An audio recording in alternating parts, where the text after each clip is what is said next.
before you went through the program in 2016, so 8 years ago, was it even on your radar? Were you starting No. to see? No, okay. No. Because you would think that in your service delivery, maybe there were situations that popped up that said, "Hey, my technical chops are solid, but it ain't getting it done.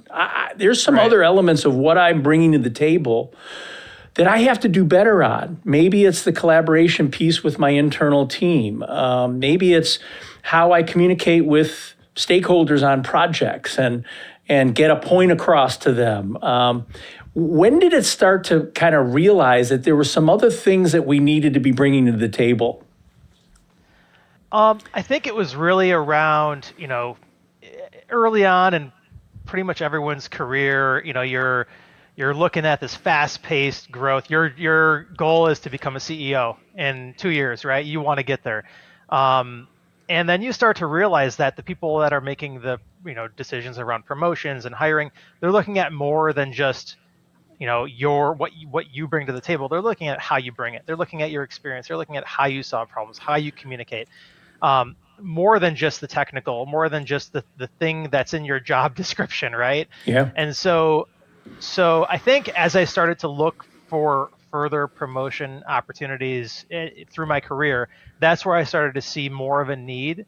And that's when I started to notice that the people that were, getting up, raising themselves up levels in the organization, they had those types of skills. So when you start to realize that, being able to understand that and model some of that yourself, informally mentor or formally mentor with some of those people and understand what those skills are, how they work, how to apply them. That's when you can start to really be more effective. That's when you can go to pair the technical understanding with all the other soft skills. Really, in today's age, you've got to do everything. You've got to do really good at your core competency, but you have to do a little bit of everything else. You have to do a little bit of sales, a little bit of HR. You got to do a little bit of everything to be successful, and understand kind of some components of all of it. Well, Fred, let me just add. First of all, I love the fact that you saw the writing on the wall, okay, and recognize that being, I hate to say a one-trick pony, but being just technical, I'm employable. Is it going to give me job security? Maybe, maybe not. Maybe I get AI'd out the door or outsourced, or there's other things that we as technicians need to bring to the table that when we can begin to build the relationship elements, the lead generation, the revenue generation, and I can combine that with solid technical skills, I think I've solidified some level of job security, especially in these days when it's tough out there, right? Yeah. But also career advancement. You touched on it. How am I going to take the next step? I look like everybody else if I'm just technical. If I'm bringing more to the table, I can start to differentiate myself. So the fact that the writing was on the wall and you recognized it, and you started to maybe take some cues from mentors, other people who are modeling that's awesome. First of all, let me ask you this. When you were invited to the program, to the milestone program, you said there were several elements to it, but you saw the RX. What was your reaction?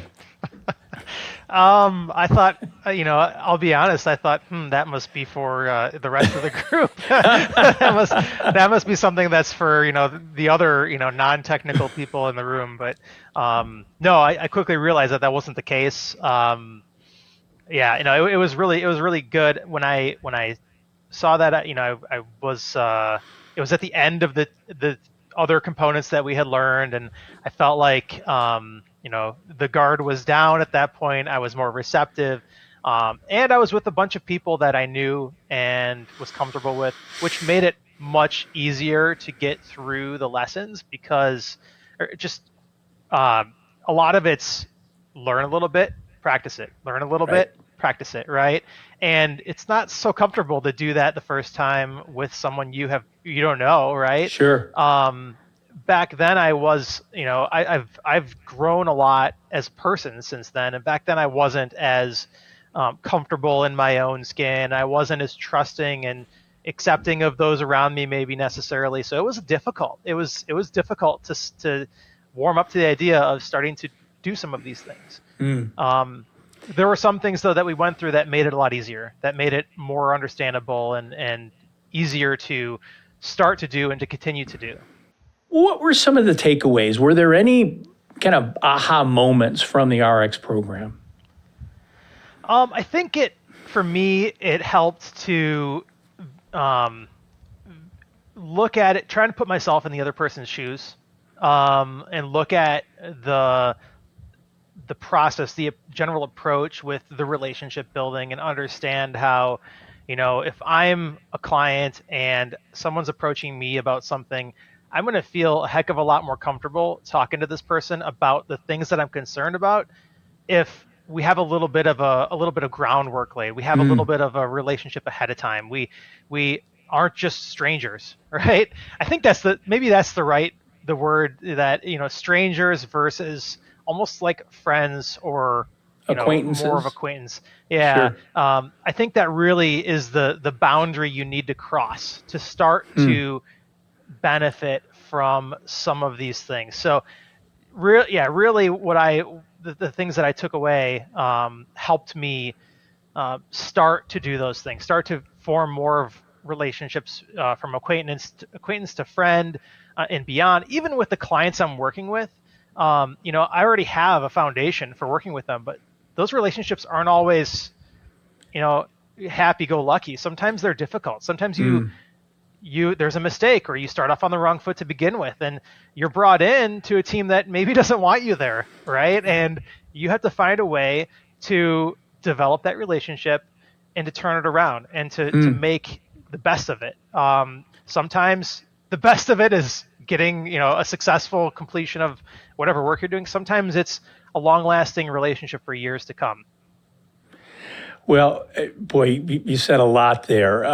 There's different entry points to these relationships, or this individual connection. How we play it. Some of them we're in triage mode, right? We're just trying to right the ship, but it doesn't mean it's still anchored in deepening the relationship, deepening some of the trust, navigating through styles and all those sorts of things. In other cases, it may be a net new individual that we're just starting from scratch, and they don't know you, you don't know them, and we've got to build some rapport. We've got to build some level of connection. You mentioned some of those executive sponsors that you're working with day to day. We can't forget about those folks. Those are people that we need to continue to nurture and hopefully deepen relationships. Maybe they can open doors elsewhere. So different entry points, but regardless, we've got to be making the effort to take them to another level, to move the needle with them. And just the fact that you recognize that, half the battle is awareness, I have found, Fred, and the folks that I work with, just recognizing that grinding it out through my technical skills isn't necessarily going to right the ship. There may be some other things that I need to be able to do.